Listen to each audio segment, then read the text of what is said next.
Hello everybody and welcome to our webinar, our RSB webinar on chemicals and polymers and sustainability. We're just going to give attendees another minute or two in case there are any late comers. So if you'd just bear with us for a minute. Thank you.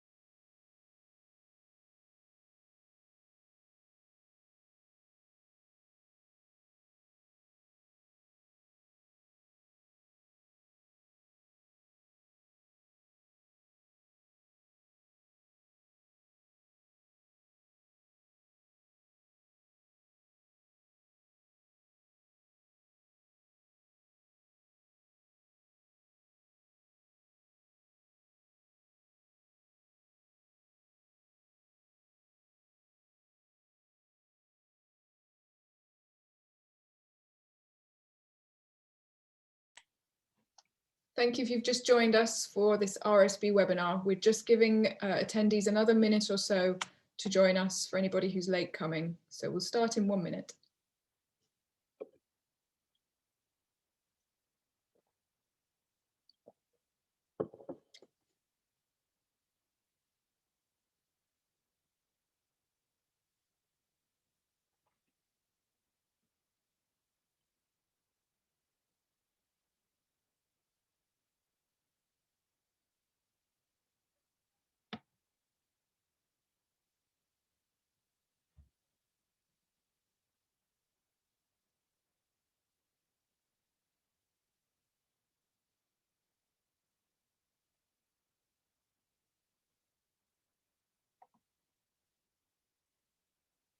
Okay, I think we'll start. It's 2 minutes past the hour, and no worries if anybody needs to join us a little bit late. But let's get cracking because we've got a lot to fit into our webinar today. So welcome everybody, and thank you so much for joining us for today's webinar, where we're going to hear from a really fantastic panel of experts who are giving their business views and perspectives on sustainability. So we've got a great panel lined up for you today. And of course, this webinar and this discussion, because the whole point of this webinar is for it to be a very interactive discussion. And it comes at a really poignant time for the chemicals and polymers sector. And it's at a time where we can see the life-saving benefits that chemicals and polymers are bringing to all of our lives around the world and helping us to manage a pandemic. And, in terms of the types of products that we're seeing coming into play is very, very important. The United Nations has forecasted the demand for surgical masks, for example, to be in the region of 2.4 billion in 2020. So, a really, really significant role that these types of products are playing in our lives now. And of course, another important change that we're yet to see the longer term consequences of is our own shift in consumption behavior. But what we do know is that we're now operating at a really critical time for the climate. And in response to this, and to support the work that we, RSB, do as an organisation, and to ensure that, of course, we can continue to support you, our stakeholders, we're really excited to announce today that we are now members of the Science Based Targets Initiative. So we're going to be working extensively this year on supporting you and your business and your suppliers and your customers to meet your targets, so that we can all contribute to ensuring that a global warming cap of 1.5 degrees is not exceeded. So onto the webinar. The agenda and just some housekeeping. So we're going to have a question and answer session at the end. We'll try to save about 15 minutes at the end to go through your questions. So by all means, feel free to drop questions into the Q&A box. We're going to structure this webinar where it's largely a panel discussion. So the bulk of it will be a discussion between our brilliant panelists, where we're going to go through 4 sort of highlighted topics. So yeah, by all means, keep your thoughts in mind, put them in the Q&A box, and we'll try to discuss these at the end. We'll also reply to unanswered questions after the webinar, and of course, the session will be recorded. So without further ado, I would like to play you a welcome message from our chair of the board, Mayu Helen, who unfortunately can't be with us today on the webinar, but she'd like to send you this message. Hello everybody, greetings from the winter wonderland of Finland. I hope life is treating you well too, despite the continuing pandemic. I am Mayu Helin, I work for Neste and I take care of stakeholder management at Neste's Renewable Polymers and Chemicals business. I am also chair of the board of the RSB. I want to warmly welcome you all to this RSB webinar on sustainable chemicals and polymers. It is super to have you here, as I believe we will have an inspiring session ahead of us with motivational speakers and panelists. Unfortunately, I could not personally join today, but don't worry, I'm not wasting my time, but doing other things for the benefit of the RSB. This year seems to be a critical one in making significant steps towards more sustainable supply chains for advanced products. There is an increasing pressure from the brand owner perspective to change the raw materials of their products into more sustainable ones. And at the same time, new regulation is coming online to transform the industries. The RSB created the Advanced Product Standard a couple of years ago already, at a very good time to be readily available for companies that want to have clear metrics to talk about their sustainability approach. The RSB has put in place a framework to consider supply chain sustainability, as well as climate impact and measuring fossil replacement. I personally find the approach for climate impact a very powerful one, as it takes a close look at specific supply chain characteristics and gives tools to find and measure risks and take necessary action to mitigate them. In today's webinar, we have an expert panel diving into the approaches they and their companies have taken for sustainability, how to address challenges on the journey towards bio-based and circular economy, and how the RSB can be a partner to support them on that journey. I wish you all a wonderful session.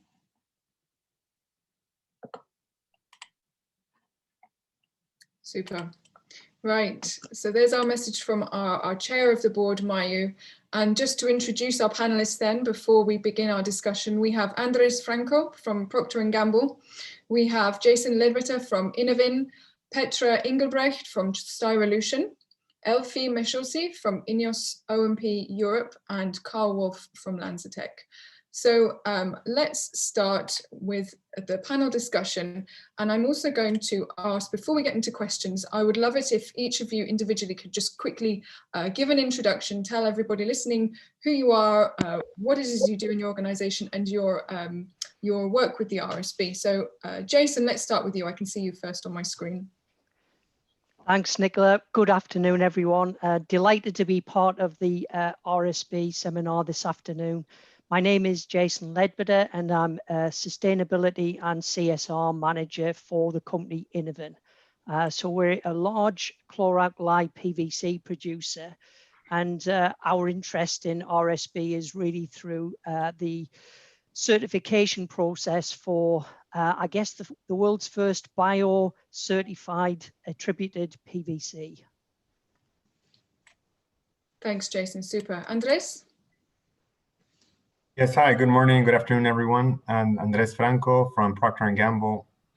I'm located in Geneva, where our international headquarters are located. I'm the Senior Director for Sustainability and Communications for our beauty sector. And so I'm responsible for sustainability and communications for total beauty and hair care. And it's a pleasure to be with all of you today, and of course, being here with all the other esteemed panelists, and of course, with RSB, who's we're a longtime partner of RSB, member of RSB. Thank you, Andres. Elfie.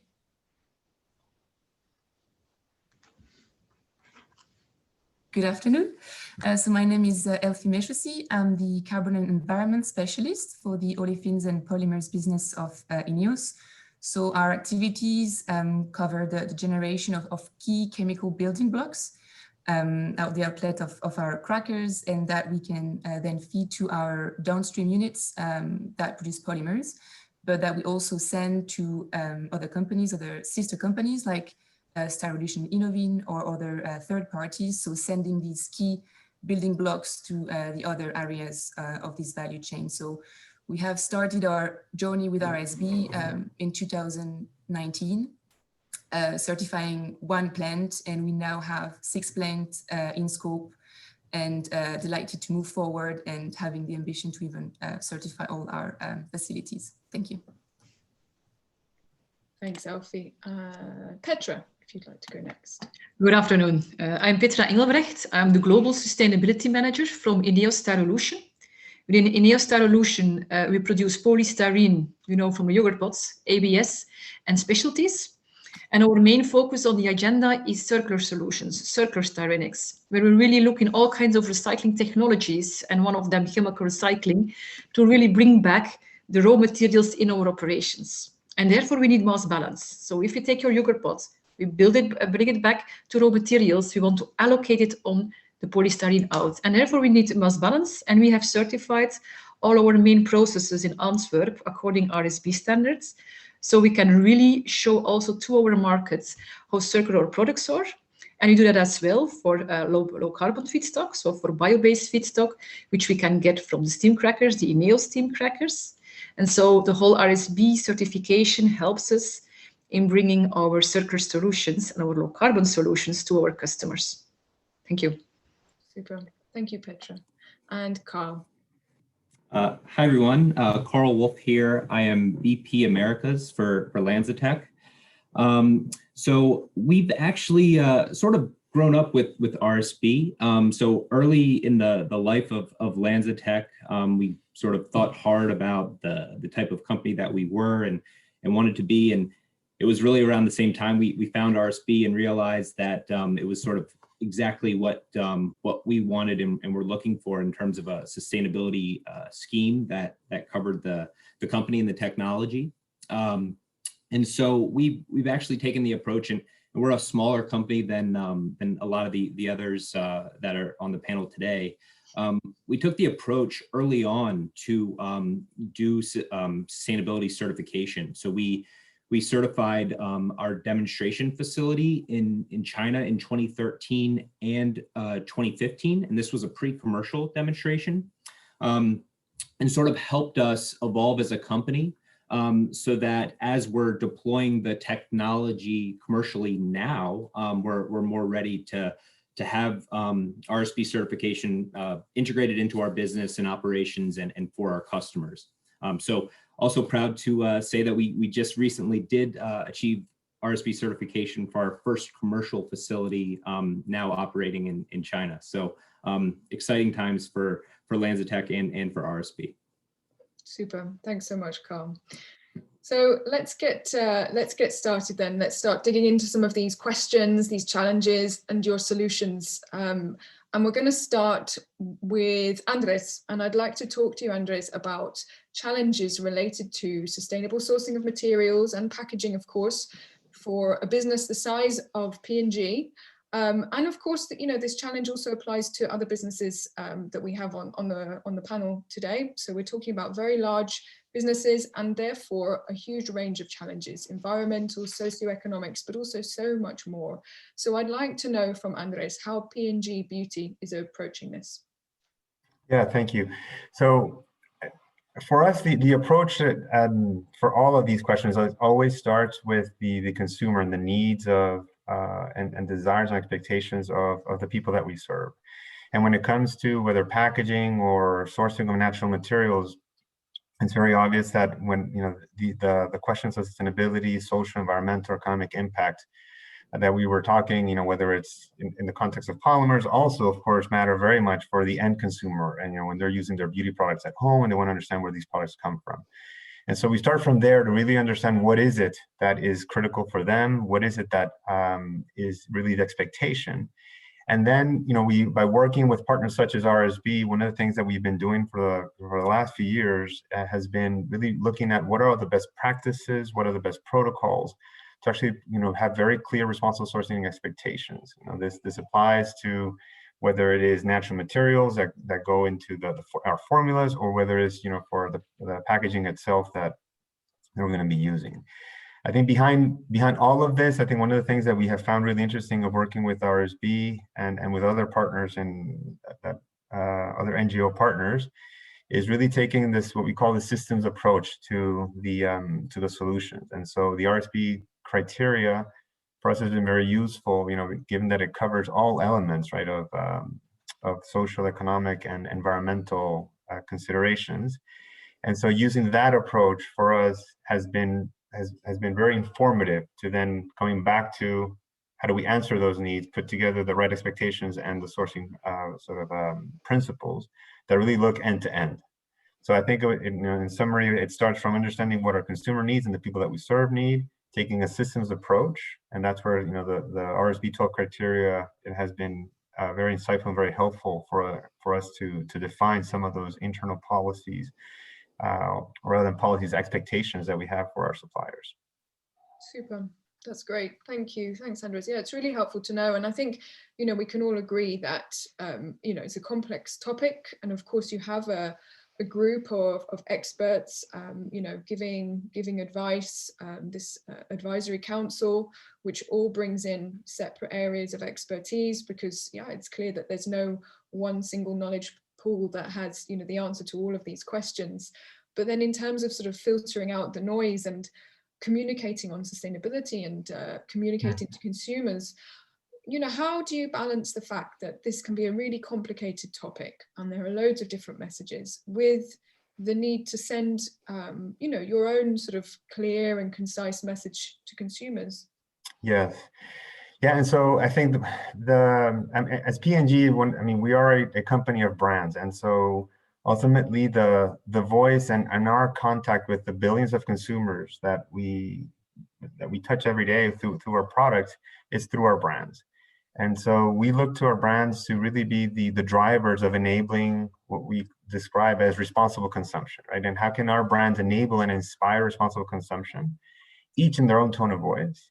And there's many ways that our brands do that. So you're absolutely right. The topics are complex. If you terms such as organic, natural, sustainable, all of these are terms that, they're not regulated. These are terms that mean different things for different people. Something that's natural may not be safe. Something that's sustainable doesn't necessarily have to be natural, it can be synthetic, and vice versa. And so making all that complexity simple is where our brands come in the sense that with their effort is all about how they can leverage their voice to inspire social and environmental practices and habits, by making sure that all of the expectations that we have when it comes to sourcing and packaging, those are really then filtered into their own supply chain and into how they operate into their business.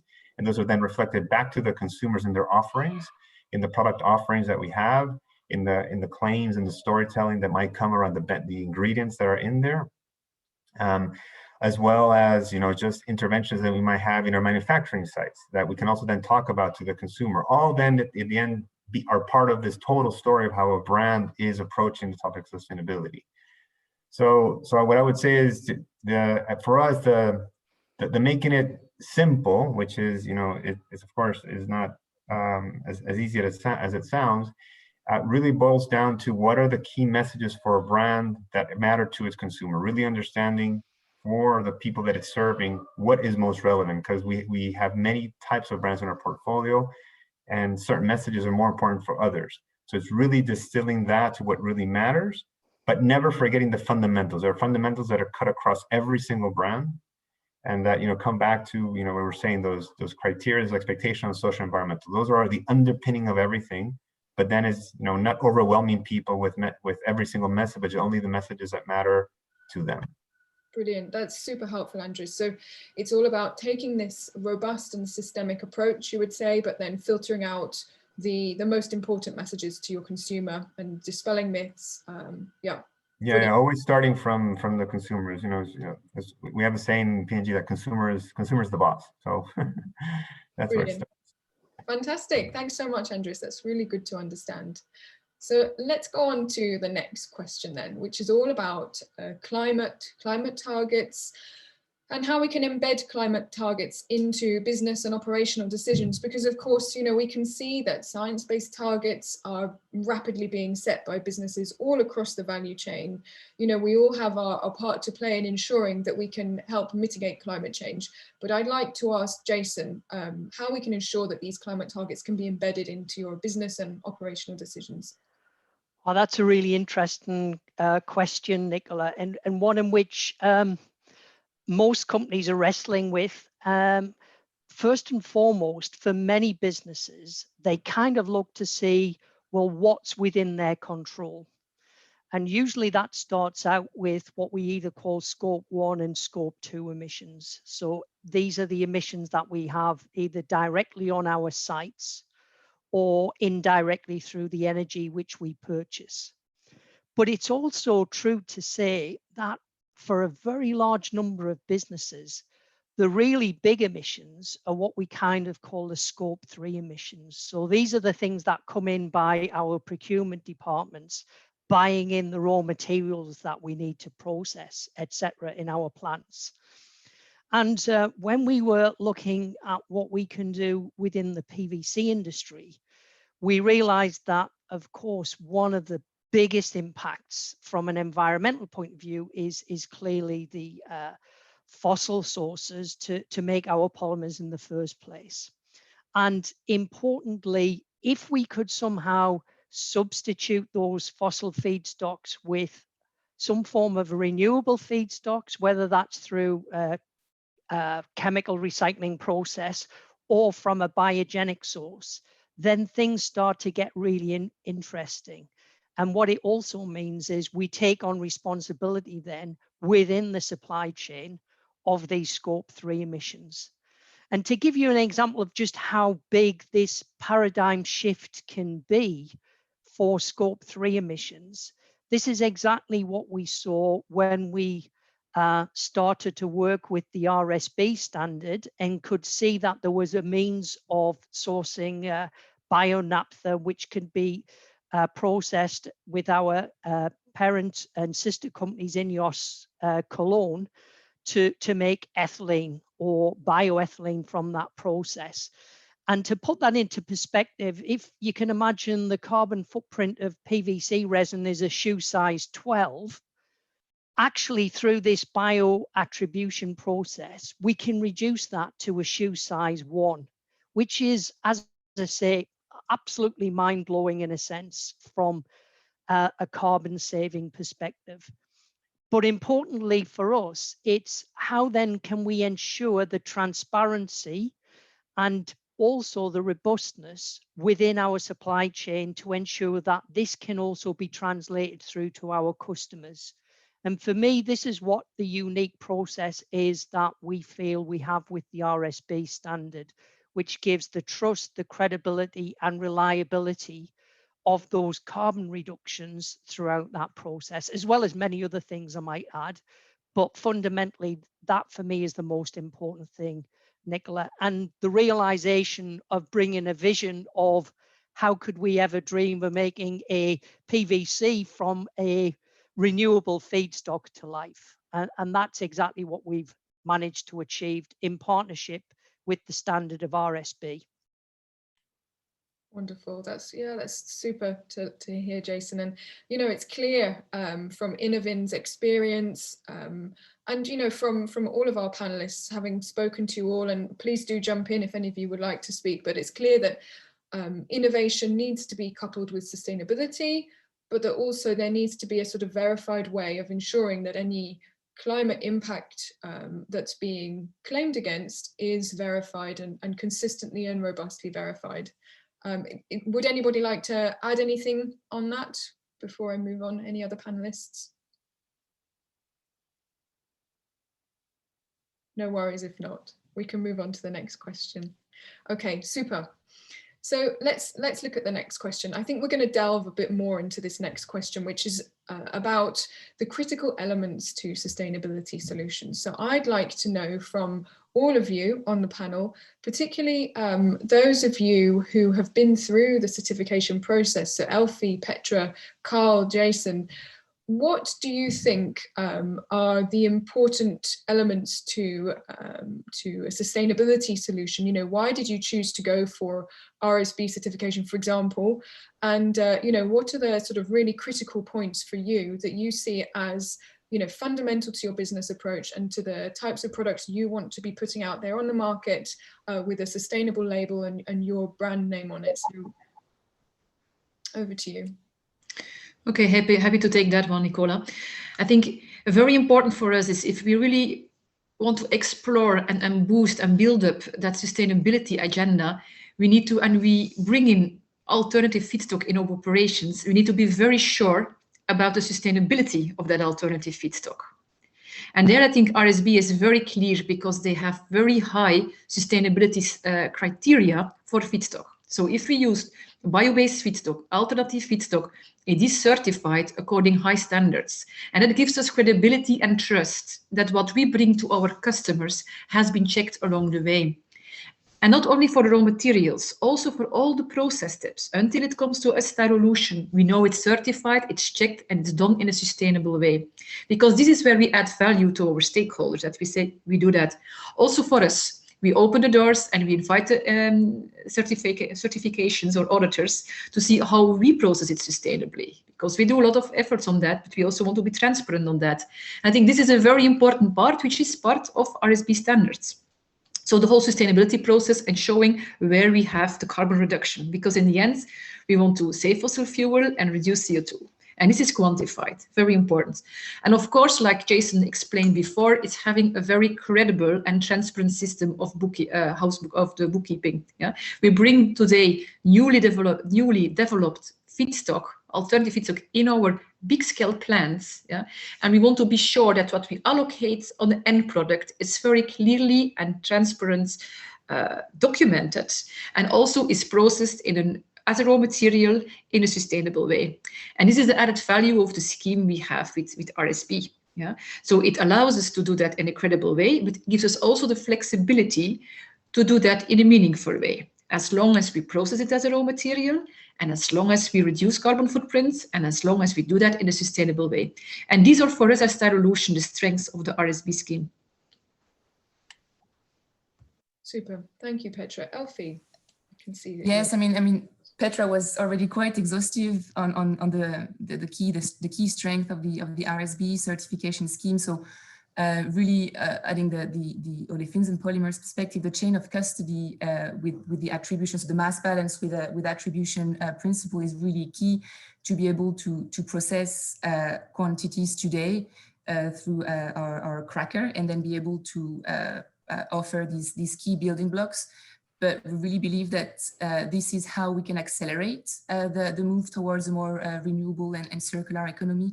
And this is what RSB allows us to do with the assurance that all the sustainability focus is there, including the GHG savings associated to these alternative products. Yeah. Super, thanks, Elfie. So I guess what you're saying is that in addition to the robust sustainability approach, you also need flexibility in traceability, right, and chain of custody methods, whilst we're still at this fairly early stage in terms of the market. Is that right? Exactly. I mean, the way our industry is set up. So we, as Petra said, I mean, we're talking about a highly efficient system in terms of use of energy and of emissions. So it's a really large-scale efficient system that we are able to use to process that alternative feedstock in the best way possible. And that flexibility also allows to, for example, avoid unnecessary, I don't know, transport step or avoid some suboptimal processes to be used as of today. Yeah.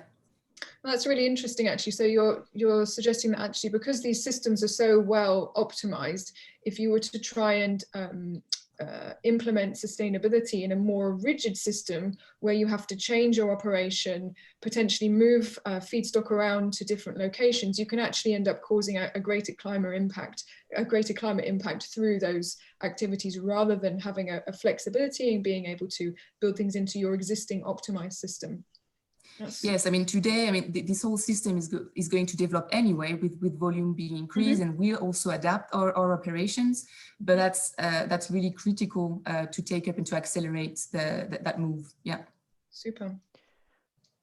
I think importantly, Nicola, that what the standard has allowed us to do is to credibly develop a kind of assurance system, so that we've not then had to double up on everything. So for example, you know, to actually prove that it was bio-based or the bio content is within the product actually can in many ways go against us from a sustainability point of view, because these would be huge investments for us to make.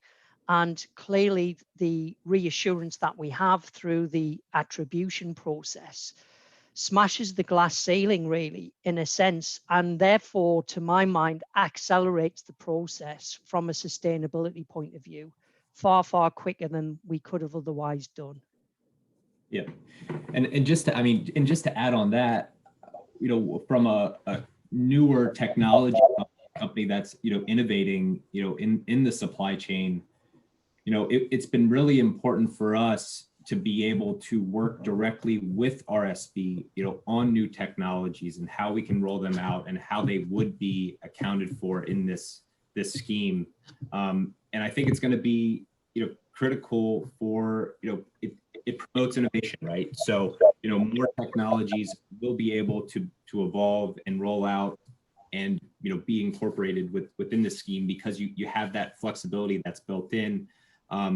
You know, working with RSB, it's not this rigid approach. It's an approach that's very much, you know, back and forth, listening, understanding, and figuring out, you know, as long as you are, you know, reducing CO2 emissions and, you know, keeping fossils in the ground, that, you know, you can fit within RSB, and it definitely, you know, promotes the innovation that's absolutely needed to reach our long-term climate goals. So. Great, thanks, Carl. That's really nice to hear. It's great that our approach is appreciated, and you know, we try to, you know, like you say, work very closely with operators who are getting certified to help, you know, understand requirements, fit into this. Right, and our approach is different, right? Our approach is, you know, our technology and what we do is very different to what's been going on for the past, you know, many years, and you know, we needed something that, you know, would also, you know, be different and innovate with us in a way. So it's worked out well. Mm-hmm. Great. And it's also no early days. Everyone is developing alternative feedstock, chemical recycled, low carbon feedstock, bio feedstock, and bringing in small volumes and starting with the mass balance approaches. But that will only grow in importance. It will only grow because this is the prerequisite. Mass balance is the prerequisite for everything we do in circular economy and bio feedstock, because it really allocates our carbon feedstock to our products and can help us boosting the approach. So it will only significantly increase in relevance. So it's very good, I think, to start with it now and start with a lot of learnings and developments. I would add just 2 points. I think one of the other important and interesting things in our work with you, Nicola, with the RSB has been that in all of this, it's very important that it's a very participative and transparent approach, in the sense that, you know, working these things upstream and downstream the supply chain requires collaboration. And so for all of these, you know, approaches, we're talking flexibility, et cetera, it also then requires a give and take, you know, from a company from P&G, for example, working upstream with its suppliers and tier 1 suppliers, tier 2, tier 3, tier 4, and bringing everyone into the approach and standing by those suppliers because issues will arise. And, you know, and as we, for example, have discussed with and some of our council meetings, you know, this idea of not walking away is important, of really standing there. If you're going to, a rigorous approach requires that you stick to it to the long term. So I think for us has been a really useful insight and learning together. And I would say that the other is, and it's been said in other shapes and forms so far, but it's maybe just to emphasize this idea that it has to be really built into the operations, not bolted on, right? That it cannot be a something that you do on the side. It has to just be part of how you do business, part of how you just operate. And once you make that sort of flip that switch, then it's not going to be easy. It is not a thing that changes from one day to the other, but it definitely does set the tone for what you're trying to achieve. Absolutely. Yeah, I couldn't agree more, Andres. That's really, really helpful and really insightful. Thank you. And actually that leads on really nicely to our next and last talking point, which is all about tackling the information burden of sustainability. Because, let's face it, business as usual, carrying on with our current sort of status quo is the more straightforward approach. By implementing sustainability measures, by developing management systems, going through a verification process, it adds time, it takes manpower. So how do you tackle the information burden of sustainability? I would love to know from all of you what your experience of this is. And Carl, I can see you're unmuted, so I'll ask you first. Yeah. So since I just went through this recently, I'll go first. Well, look.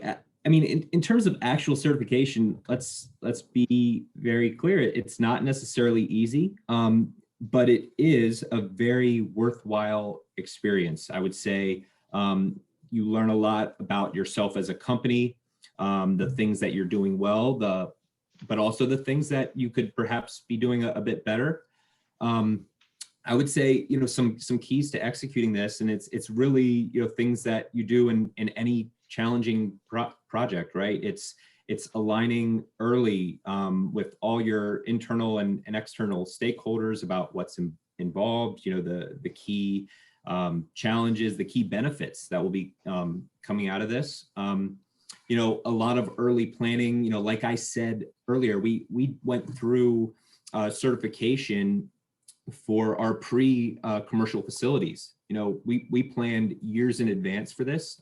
You don't necessarily have to do that, but we took it very seriously, very, very, very early on, and we tried very early to sort of integrate this into the way we do business. From an operation perspective, not just from a technical operating facilities perspective, so from a day-to-day operations, as well as, the technical aspects of, rolling out the technology. And then there's also support. I would say, we leaned heavily on the support that RSB provided. And we had that to kind of guide us through and help us through the process. And so, like, I would just sum it up by saying, while it's very challenging and there's plenty to do, it is the right thing to do. We feel really good about what we did. And it actually makes you a better company, for yourself and for your stakeholders. So yeah, I would leave it at that. Wonderful. Thank you, Carl. It's really, really helpful, particularly, knowing that you've just completed this process, you've been through it, it really inside out. So it's super helpful. Jason, Elfie, would you like to add anything? I think for me, Nicola, the standard is more than just about carbon footprint, and even though we've had heavy focus on that, we've got clearly the chain of custody, the bookkeeping, but I think also the development with regard to the environmental and social management plan is worth highlighting, because I agree what Andres said and others, that if we look at the standard itself, pulling out also some of the social factors is really important too. And that for me is an important element of sustainability, and not just then focused on the environmental factors. And I would also say, look, this is not easy, but it's a really robust process. And I think that's very, very important. For me, it's quality in and also quality out, Nicola. And I think that adds then to the confidence with what stakeholders will get from this process. So, and also there's even a stakeholder consultation process too in there. So yes, so I think it's very rounded in terms of what it offers. Brilliant. Thanks so much, Jason. And I really like your quality in, quality out illusion. I think that that's, you know, the perfect summary. Elfie, I'd just like to ask whether you have any other thoughts, having gone through the process of getting INEOS OMP Europe certified, you know, a couple of years ago, but then now rolling out to more and more sites, because obviously you've got more chemical sites across Europe that you have over time, as you scaled up your market for certified products, you've rolled out certification to more and more sites under a single certificate, but nevertheless including all of the sustainability principles at each site. So how, you know, what's your experience with this? How have you found it? Any tips? Well, I mean, so we've covered the fact that it's for sure, I mean, when you initially apply for certification or when you certify your first facility, so there's a lot of work. So indeed, as Carl said, preparation is key, identifying the elements that have to be put in place. So it's a commitment, but it's a needed commitment if we want to achieve what we're trying to do. So increasing the bio feedstock and circular feedstock. And then when you sort of grow also the system, it gets a bit easier. Still a lot of work because, I mean, you want to certify a site.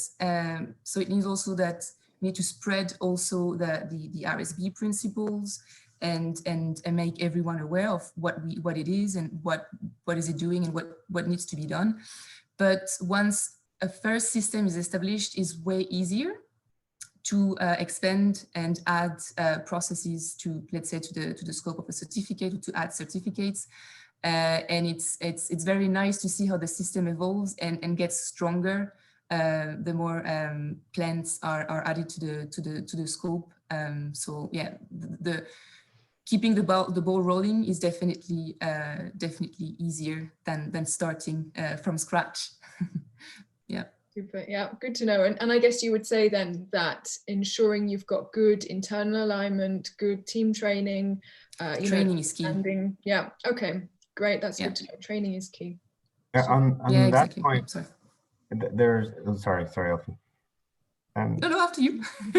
I was just gonna add that I think in our experience, one additional thing maybe that could be a helpful tip is I think one of the things that we've benefited a lot working with RSB and other partners has been the advisory sort of, let's say, and skills and knowledge of the RSB when it comes to all these topics. And I say that at a very early stage, as you know, has been said, this idea of internal alignment and so forth, you know, in the very beginning, because it is all new and it is complicated, there's always going to be resistance, you know, in some pockets of the company organization. You know, it's the inertia of doing business one way is difficult to change. You know, the business systems are built for scale, for speed, for certain agility, right, for cost.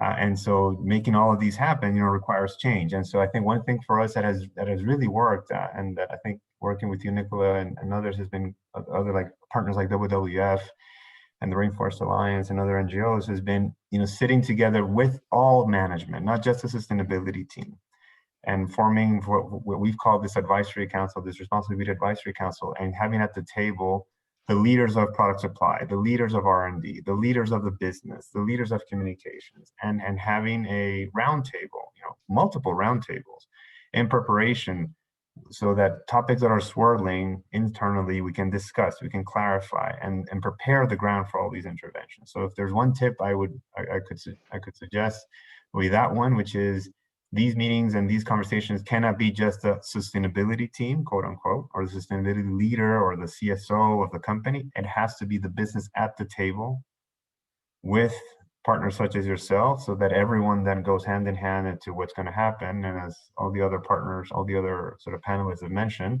all the hard work that comes into play. So that's what I would just wanted to add as maybe just another point very, very early in the process.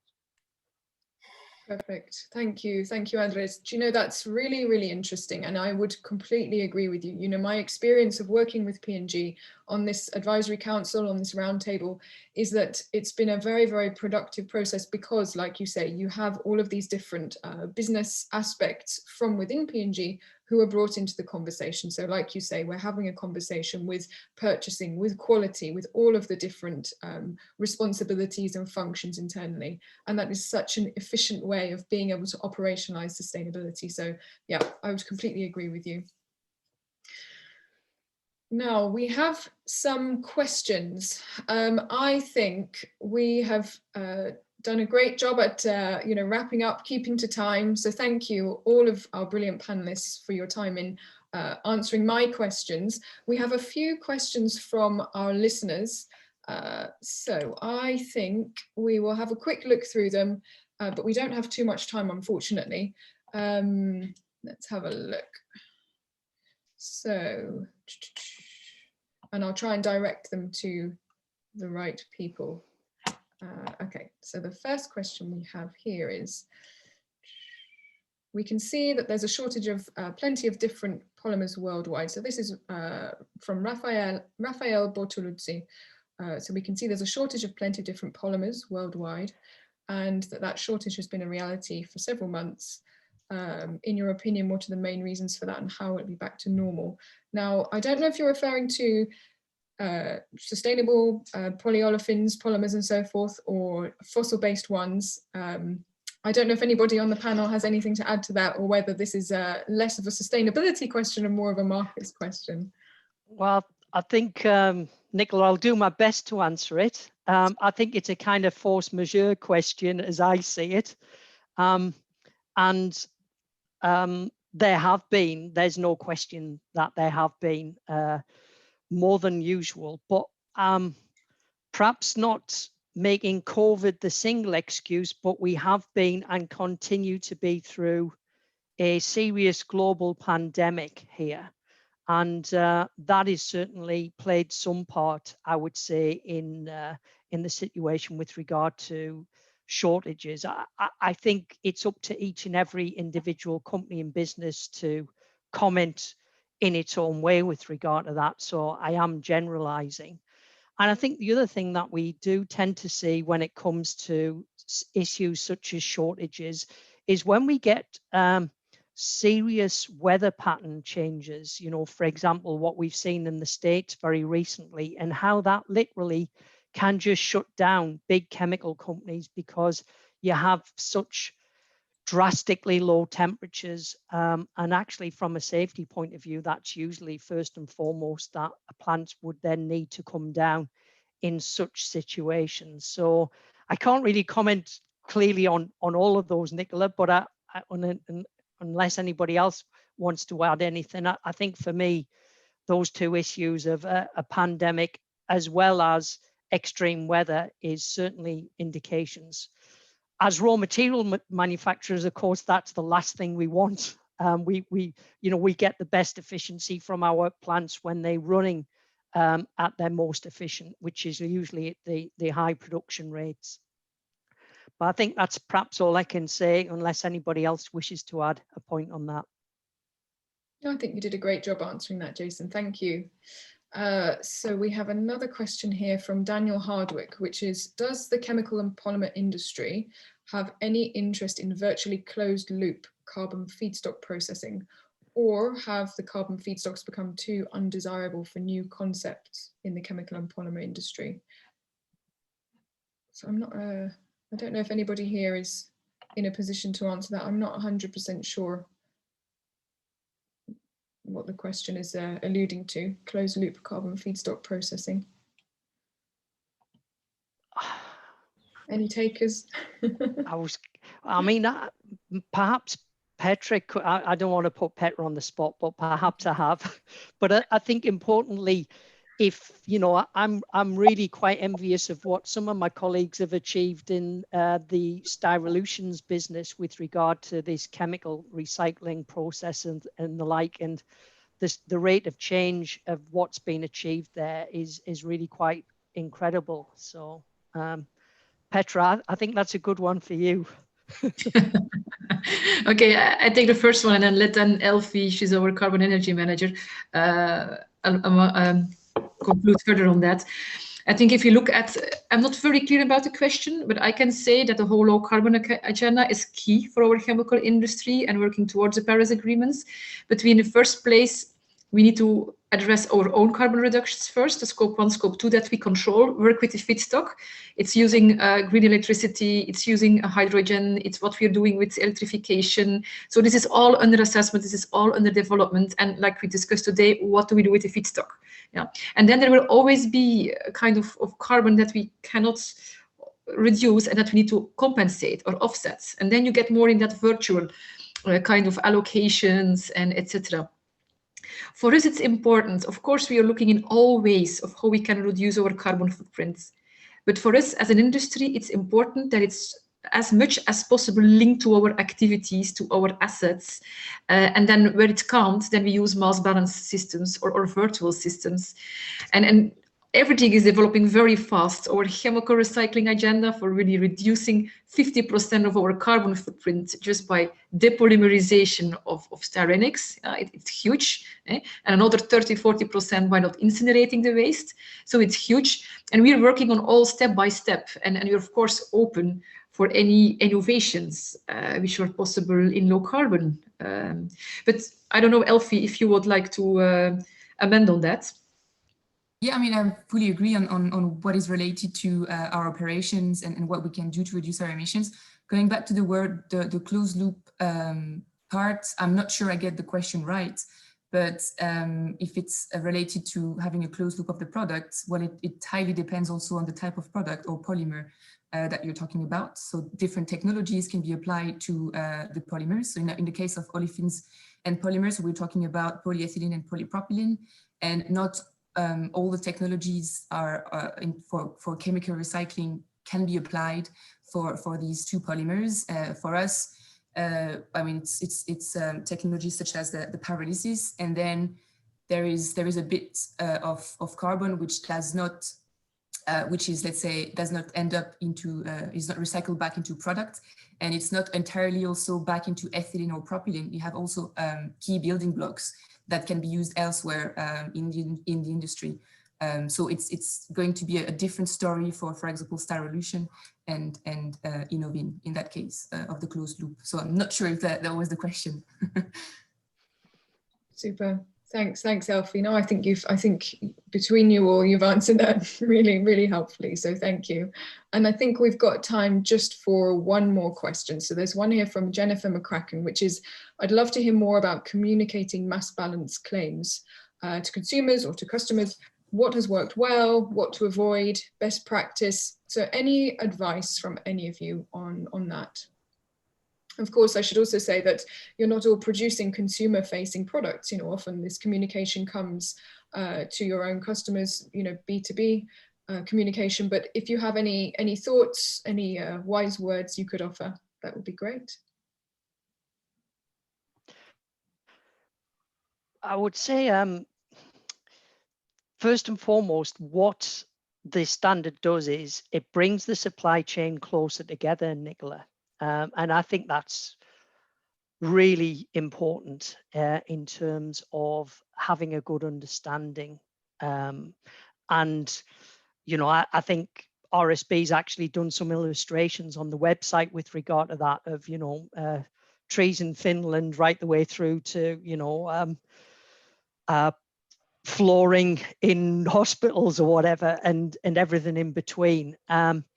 Importantly, I mean, we aren't at the consumer front, so perhaps more can be said from Andres and or Procter & Gamble, for example, on that. Having said that, there is a real responsibility to explain that process and in turn pass that message on so that that is also explained further down the line. If the standard follows that process, then actually everybody's aligned and buys into it as well. So I think when I speak to some of my Scandinavian colleagues, they say, look, in Scandinavia, the general public get it because, you know, if they're filling up with fuels in their cars, most of them know that that's some kind of attribution product as such. But I feel that this closeness and working with the customer and supplier and using the standard as a means of doing that it works very, very well. That would be my learning experience from it. And clearly our customers then adopting the standard, we can obviously guide them and coach them, etc. But then when they then adopt the standard, they fully then get it and understand it. That would really be my message. Okay, brilliant. Thank you, Jason. And that's actually really helpful because it also helps to answer one final question. I did say we were on the last one, but I think we have a couple of minutes. We have a question from John Bovis, who's listening, and asks, what are you going to do to make the benefits of the sustainable and new polymers easily understandable for new product development for take-up? Which is, you know, I guess it's along the same lines, right? It's about clear communication. But if any of you have any thoughts on John's question, to explain what we mean about sustainability and help others to understand what sustainable polymers, sustainable materials and chemicals and so forth are, then your thoughts are welcome. Yeah, I think what we at least did in the first step is really making very clearly videos explaining what is that biomass balance, yeah? What are circular styrenics, what we do with chemical recycling, how that works, how is it mechanical recycling, how that works very clearly so that even my children can understand it. Yeah? And secondly, we then have that on a website where it's more technically. We also communicate in our GRI reports to our customers in presentations and make it available on the website. And that's what we can do in the first place. Yeah? Then the next step is that our customers, the converters, explain it further to the consumers. But that's then one step further in the chain, and we all need to contribute to clear communications on it.